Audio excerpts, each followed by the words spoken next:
সোহাগ, আপনাকে ধন্যবাদ। আপনাকে জানিয়ে রাখি, মানুষ বুঝলে সোনার মানুষই। আহ, এইরকম অসংখ্য গানের কিন্তু আসলে গীতিকার এবং সুরকার বাউল সম্রাট ফকির লালন শাহ। তার আজকে 135তম তীর্থান দিবসের অনুষ্ঠান। আজকে বিকেল 4টায় আনুষ্ঠানিকভাবে কিন্তু উদ্বোধন হওয়ার কথা রয়েছে। ইতিমধ্যে কিন্তু আসলে জেলা প্রশাসন এবং সংস্কৃতি বিষয়ক মন্ত্রণালয়ের তত্ত্বাবধানে এবং আয়োজনে এই আয়োজনের সব ধরনের প্রস্তুতি ইতিমধ্যে শেষ হয়েছে।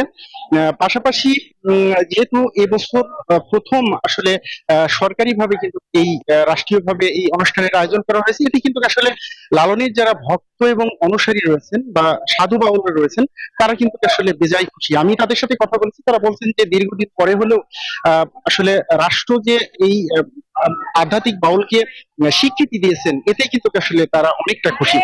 তারা বলছেন যে এই আয়োজনটি আরো বৃহৎ পরিসরে এবং নিশ্চিদ্র নিরাপত্তার মাধ্যমে যাতে সামনে আয়োজন করা হয়, সে ব্যাপারে তারা কিন্তু আসলে আহ, সহযোগিতা চেয়েছেন এবং দৃষ্টি আকর্ষণ করেছেন। আমি আহ, জেলা প্রশাসকের সাথে কথা বলেছি, তারা বলছেন যে এই আয়োজনটি আহ, আসলে নিশ্চিদ্র নিরাপত্তার মাধ্যমে শেষ করতে ইতিমধ্যে প্রশাসনের পক্ষ থেকে সব ধরনের প্রস্তুতি নেওয়া হয়েছে।